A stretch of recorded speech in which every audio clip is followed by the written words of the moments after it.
Good morning, Melanie. Welcome to the Today Show. Thank you for having me. I'm going to give you our special Today Tiny Mic. Cute. Congrats on HADES. Thank you. All the visuals are super intricate. When shaping the album's aesthetic, what were the key ideas that you started with? So I started reading this book, Parable of the Sower by Octavia Butler, and it was very inspiring to me, especially as the world is very heavy right now, and I think a lot of us feel the dystopian nature of what is going on. I just wanted to write about as many topics as possible that felt important and poignant and kind of my lens on everything that's happening in the world right now. So, yeah. What do you hope fans take away from this HADES universe?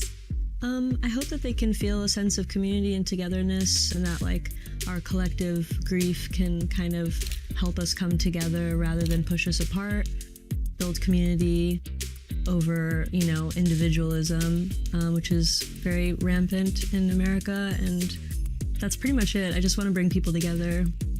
That's beautiful. I know you're deeply connected to astrology, so we had our Today astrologer, Lisa Stardust, decode your birth chart if you want to take a read. Cool. Based on your chart, you're very relationship-oriented and you're a powerful, intuitive person who needs to use your energy wisely. Compatibility. You'll always get along with Geminis because they're your neighboring sign. I'm sorry, I hate to say it, I am very big into astrology and I do not get along with Geminis. Oh my gosh. I do not. Your best match is Taurus because it rules your house of partnerships, instant soul connection. You have an electric spark with Aries since that's your Venus sign. Next year's prediction, Jupiter moves into Leo on June 30th, setting the stage for a year-long professional glow-up. The world is yours. Beautiful. Very exciting. Looks like you have an exciting year ahead of you. Awesome. All right, 5-minute warning. Okay, Melanie, I think that's our cue. Let's start moving. Sweet. Okay, let's talk about Circle. Okay. How did you come up with the character? Characters kind of come naturally, and it's a mix of different influences, and I think sometimes I'll just draw things over and over again and they'll be stuck in my mind to the point where I feel like I have to materialize them, and Circle is kind of one of those characters that just kept coming up for me, so just kind of happened intuitively and naturally came together. Super fun. I heard there's also a part 2 coming to HADES. Are there any updates that you can share with us?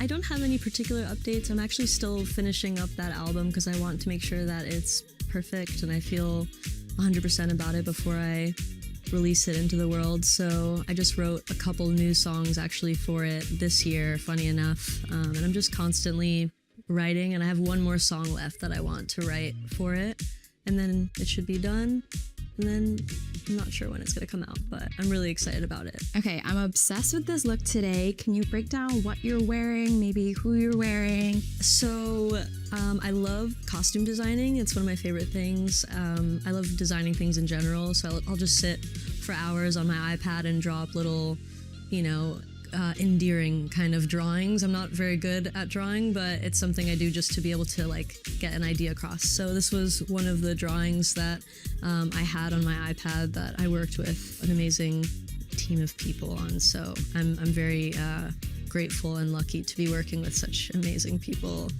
So this is a custom vibe. Oh my God, stunning. We also have to get a close-up on these nails. They're so fun. Little slugs. So your hairstyles and makeup have kind of evolved over the years with each era. Where do you draw inspiration from when it comes to like glam? Nature is very inspiring. You see the sky and a weird dead flower that's on the ground. A lot of different things that inspire me.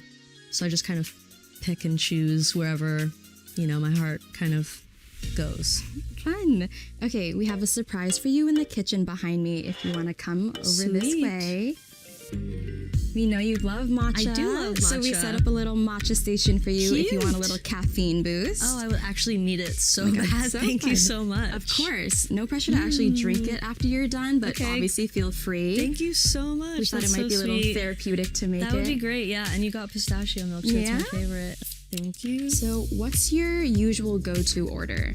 My normal go-to order with matcha is definitely usually just a classic iced matcha latte with pistachio milk, but I'll also do like a cold foam situation on top and honey. I really like, or agave if they have, but if I'm feeling like really fun and I want something with a little bit more sweetness to it, I love like flavors like pandan and like ube and like black sesame, like that kind of infused in the matcha is like my favorite. I like the double matcha. Yum. Yeah.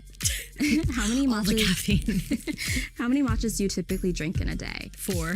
Oh my gosh. I saw a video of you making matcha at home, and I love how fun and whimsical your house is. Thank you. Where did that design inspo come from? So when I got the house, I knew that the bones were right, but it was very different when I got it. It was kind of rustic and almost like equestrian-like and very like old feeling. I just drew over every room like on my iPad, and I worked with just like a contractor and went over every single room. Like I knew I wanted to plaster over everything, so like the fridge is plastered over, all the walls, the floor. While I was on tour, I'd come back and be like drawing on the walls, like drawing little like nooks, like the shapes and stuff. My parents came to the house for the first time when it was done, and they were like, they sobbed, you know, they were like blown away because like both of them grew up in the projects here in New York. So it was like a really like a dream come true to be able to like even own a home, especially in like, you know, today's time. Like things are so expensive and crazy, and I just feel really lucky and fortunate that I get to not only like have like a safe like haven for myself, but also to be able to create art and like make it a peaceful space for like me and my friends and my family to be able to enjoy. Is it true that your last home was haunted? Yes, my last home was haunted. There was a lot of spooky things that would go on. A lot of voices, weird music would start playing in random rooms. It was really strange. All my friends who would stay would be like, I heard someone in the middle of the night wake me up. It was like a weird man's voice, and I'm like, that sounds awful. But it was never like, nothing like crazy, like physical or paranormal happened. It was just like loud sounds, really weird things. Like I was just like sitting down watching a show or a movie or something and heard, it almost sounded like every dish in my like all the cabinets had just fallen down, like in the house. And me and my friends were like, what was that? We checked all the cabinets, nothing had moved. It was so weird, but it was just the sound of like chaos. So I don't know, like that house was definitely spooky, but my current house is like really chill and there's like very clean energy in there. Have you ever had a good interaction with a spirit that has stuck with you to this day? Yeah, I mean, I used to light candles and like pray to fairies to like come and like show signs of existence, you know. I'd be like, just leave something somewhere in the house. But I do believe in the fae. I think they're around. Delicious. Let's see if this is the right ratio. Close enough. Filled to the brim. I know, literally, I'm gonna have to. And there you have it, a matcha. Matcha made by Melanie Martinez. How is it? It's pretty good. I think it's almost showtime, so let's head out of the kitchen. You can Okay. bring your matcha with you if you'd like. I would love to. Should I bring this little tiny mic? Yes. Great. Oh. Okay, Melanie, I heard that you love a good horror film. If you could star in one, what type of character would you play? It's a good question. Definitely some sort of possession kind of movie. I think it might be fun to play someone who is completely possessed by some entity. Speaking of films, I know you're also working on scripts for the HADES film? Yes, I am. Will you also be directing and starring in it like you did for K-12? Yes, I am. It's not going to be like K through 12 where it was more musical. It's going to be more of a narrative film. So it's my first narrative feature film, which I'm really excited about. Oh my gosh, how does one even direct and star in something at the same time? It's really difficult, and you have to do a lot of pre-prep and shot listing and storyboarding to make sure that you know exactly what shots you're getting prior. So it doesn't leave a lot of room for like on-the-fly moments, but I kind of like to be prepared. That's like my favorite. I'm very like meticulous about like my craft and like making art in general, so it's fun for me. I do enjoy it. Okay, Melanie, you're gonna take this elevator to the first floor and then we'll meet you down there. Cool. Sweet.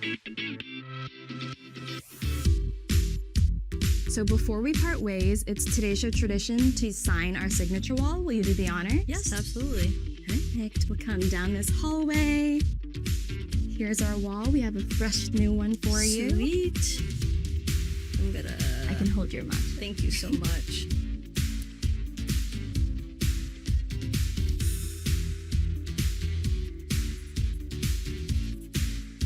Yay! Thanks so much, Thank you. Melanie. If you want to bring this out, this was so lovely, but I think it's time for you to hit the stage. So we'll see you out there. Sweet. See you out there. Thank you so much. Bye. Bye.